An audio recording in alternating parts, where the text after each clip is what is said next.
निर्वाणरूपम् विभुं व्यापकं ब्रह्मवेदस्वरूपम्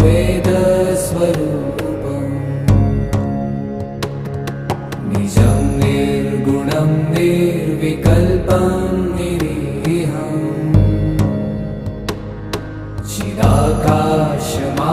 चिदाकाशमाकाशवासं भजेऽहम्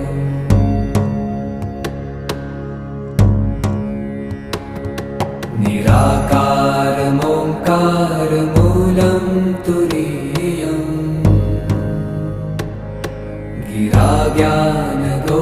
गिराज्ञानगोतीतमीशं गिरीशम्